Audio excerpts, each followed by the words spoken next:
ลูกชายหัวแก้วหัวแหวนเกิด1974 51 ปีเดี๋ยวนี้แล้วก็อวยพรวันเกิดลูกชายตายแล้วก็อย่า51 ปีครบรอบ51 ปีพี่น้องคิดเบิ่งดูหลายคนก็สิว่าความเก่าสิเว้ามาเฮ็ดหยังเจ้าบ่ถูกเจ็บเจ้าบ่ปวดเจ้าบ่จักดอกเจ้าบ่จักหัวใจของพ่อแม่เจ้าบ่หัวใจหัวอกของพ่อแม่ที่ลูกถูกฆ่าน่ะเห็นบ่ล่ะ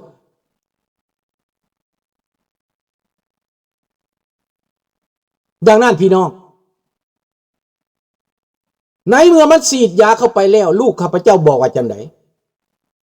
พ่อแล้วก็ไปเลยตาข้างไปเลย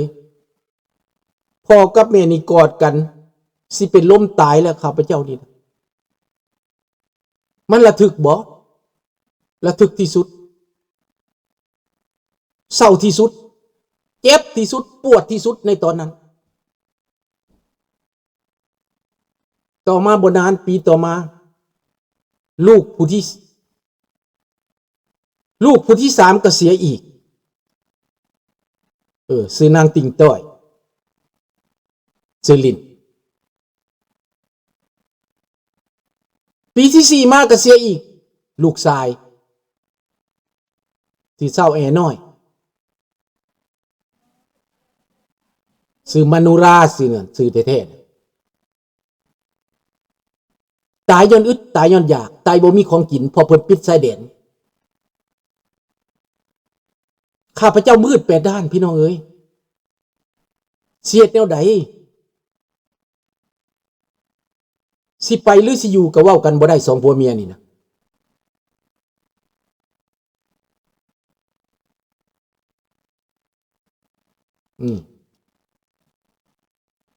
ข้าพเจ้าเหล่านี้เพื่อจะให้ผู้ที่เว้าให้ข้าพเจ้าว่าข้าพเจ้าเป็นหัวควายนี่นะ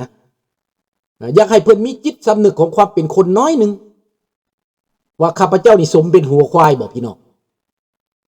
สมบ่เป็นหัวควายนี่พี่น้องคิดว่าแม่นบ่พวกที่ไปสนับสนุนน่ะนะสบายดีท่านประยูนสบายดีลิงน้อย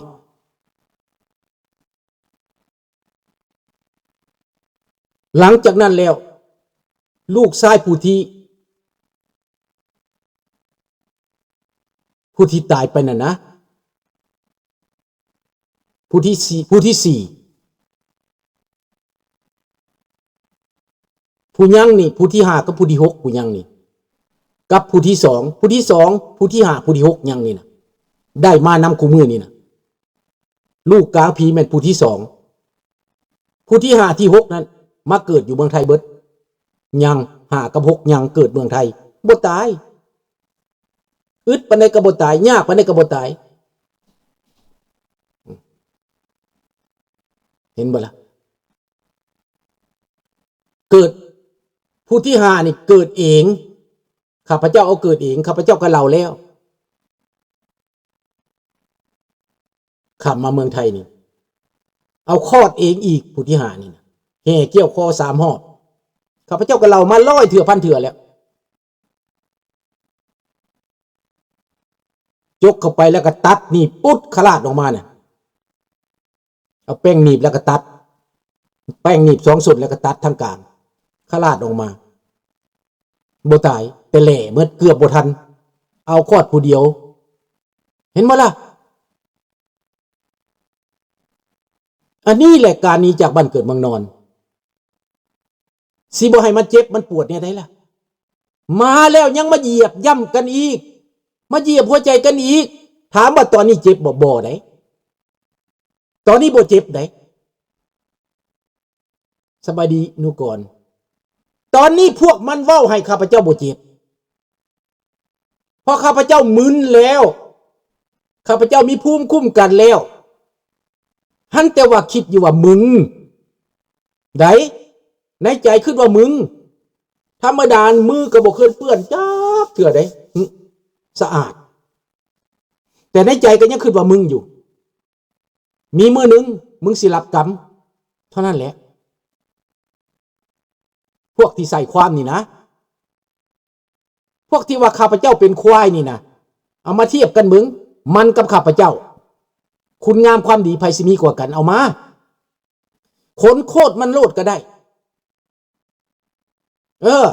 มันเหตุใดข้าพเจ้าลุกสู่แทนที่ข้าพเจ้าจะย่านนะข้าพเจ้าลุกสู่แต่ลูกอีแอบบ่เปิดหน้าเปิดตานี่นะลูกอีแอบนี่นะข้าพเจ้าบ่มักพวกมันเปิดนั่นยังใครได้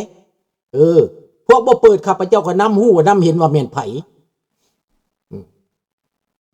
นี่เนาะพี่น้องดังนั้นการโตนนี้มาของพวกเฮานี้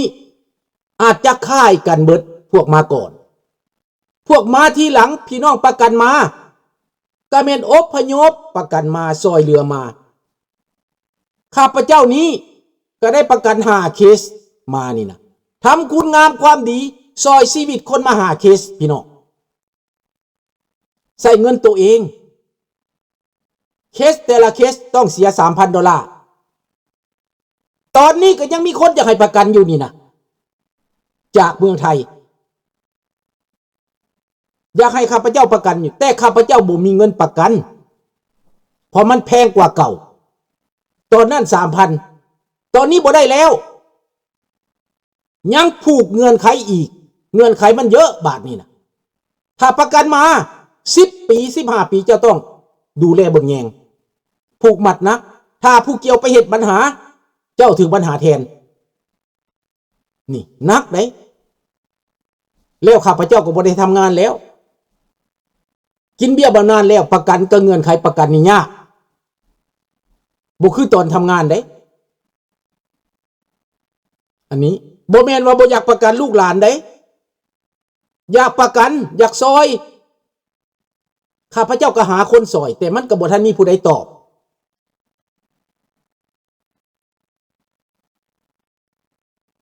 นี่แหละ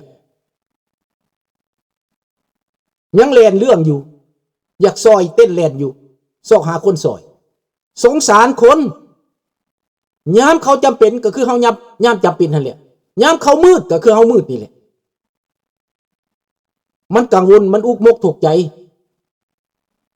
ดังนั้นการมีมาของพวกเฮานี้บ่แม่นมีความสุขได้น้อง USA ก็เห็นชีวิตของเฮาอยู่ในศูนย์นำกันสารไหขาเห็ดไหเอาสิสารกระตาแล้วเอาสิมั่งมาโอบขายเห็ดเตียงขายฝ่าฟื้นขายแก่น้ำขายเสริมกับเบี้ยพยาบาลที่เห็ดอยู่ในห้องหมอจังกุ้มน้องกุ้มนุ่งจังกุ้มลูกกุ้มหลานได้พามาฮอดต่างประเทศได้สบายดีท่านคำเปงดังนั้นคนที่มาเหยียบย้ำตื่มอีกนี่นะพี่น้องเห็นสมควรว่าควรจะเหยียบย่ำกันคนลาวมานำกันนี่นะข้าพเจ้าจะบอกว่าสื่อพวกมันดอกข้าพเจ้าเสนียดแต่จะไว้คิดบัญชีที่หลังพี่น้องจะมอบให้ประชาชนลาวในประเทศคิดบัญชีมันกลับไปลาวเมื่อใดพวกหลานคิดบัญชีได้พวกนี้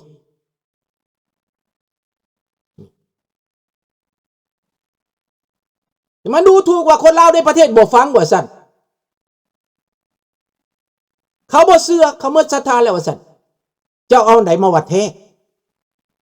เห็นว่าเขาบ่ปากอย่าว่าเขานอนหลับเด้คนลาวในประเทศเขามีหัวใจคือกันข้าพเจ้าทำหน้าที่ปัจจุบันนี้เป็นปากกระบอกช่วยคนลาวในประเทศให้หลุดออกจากเงื้อมมือของเผด็จการเฮ็ดทุกสิ่งทุกอย่างทุกมื้อทุกวันแม้แต่ไปตักบาตรญาติทานก็ยังบริยุทธ์ได้เศร้าในการเว้าวานนี้ก็ไปตักบาตรไปเฮ็ดบุญนำพี่น้องของสมาชิกสมาคมคนคือข้าพเจ้าเป็นประธานสมาคม1 สมาคม2 สมาคม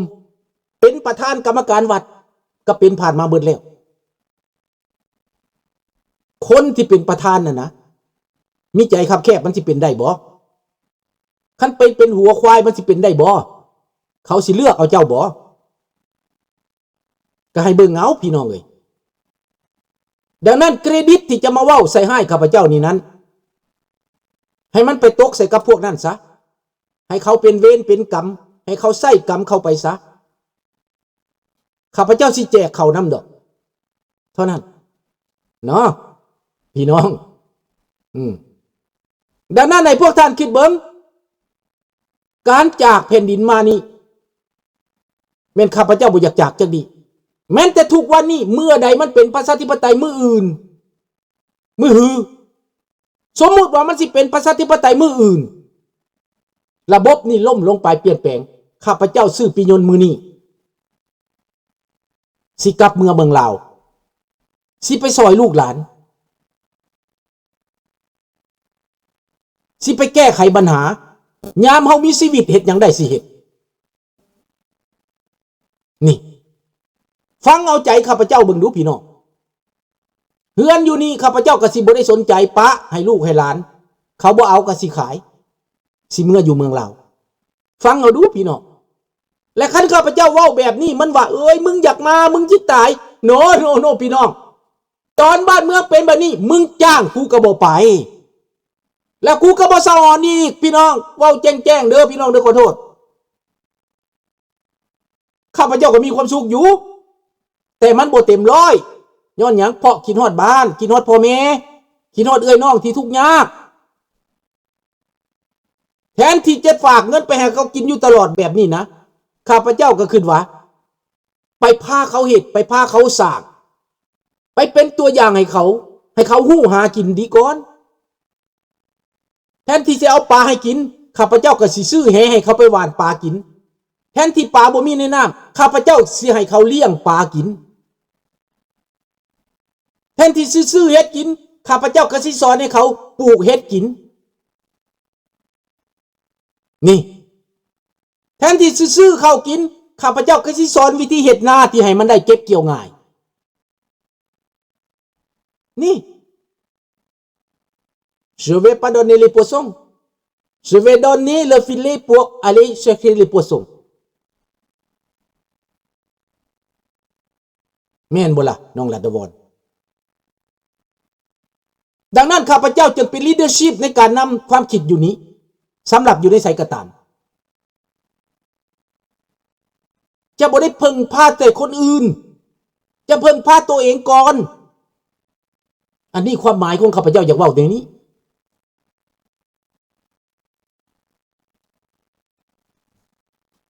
ดังนั้นพวกบ่เข้าใจข้าพเจ้าจึงพยายามอธิบายพยายามมองมาเว้าทุกมื้อทุกวันเมื่อวานนี้ก็บุญกฐินอยู่วัดป่าธรรมดาข้าพเจ้าต้องไปวัดป่าแต่บ่ได้ไปบอกญาติทานแล้วข้าน้อยบ่ได้มาเด้อข้าน้อยไปเฮ็ดบุญนำพี่น้องเป็นสมาคมเดียวกันเห็นบ่มีแต่เหล้าแดงและสอนเห็นหน้ากระบังท่านเด้อนี่ข้าพเจ้าเคยสอนเลยติหน้ากระบังเพิ่นเฮ็ดอยู่บ้านดงยางตัดเอากระบังไม้ไผ่ไปแช่ใส่น้ำเอาขี้ตมใส่แล้วก็ปลูกใส่กระบังเลี้ยงแถวอยู่ในน้ำมันสิได้กินบ่มันก็บ่ได้กินทำที่แท้หน้ากระบังหั่นนะก้าบังเขาห้องก้าที่แก่แล้วก้าที่เป็นคอน่ะให้เอาไปดำต่ออีกเอาคอมันยิกลงแล้วมันปงหักขึ้นมาใหม่ได้กินอย่างบ่ได้กินก็ได้กิน 50% แต่มันบ่ฮู้คำสั่งมาจากศูนย์กลางมันน่ะท่านคันเทิงเฮ็ดหน้ากระบังมันก็ไปสั่งประชาชนตัดไม้ไผ่มาเป็นบอกเอาขี้ตมหยัดใส่แล้วก็เอาก้าหยัดใส่มันสิได้กินหยังเสียเวลาไปซื่อๆตาอึดตาอยากละล่าคนโง่มาเป็นผู้นำสายตาสั่นเห็นแก่ตัวใส่อำนาจบาดใหญ่ผีป่าเข้าบ้านผีปอบเข้าเมืองโจรเข้าบ้านมันก็เป็นแบบนี้เห็นบ่ล่ะพี่น้องโจรบ่เคยทำนามีแต่ปุ้นกินแม่นสบายดีแก้วเมฆดังนั้นพี่น้องการจากบ้านของข้าพเจ้านี้ด้วยความจำเป็นบ่อยากหนีจักดีทั้งที่ข้าพเจ้ามี possibility หนีแต่1973ดรโรเล่เฮ็ดวีซ่าให้เรียบร้อยแล้วท่านออกโดโนเฮ็ดวีซ่าให้เรียบร้อยแล้ว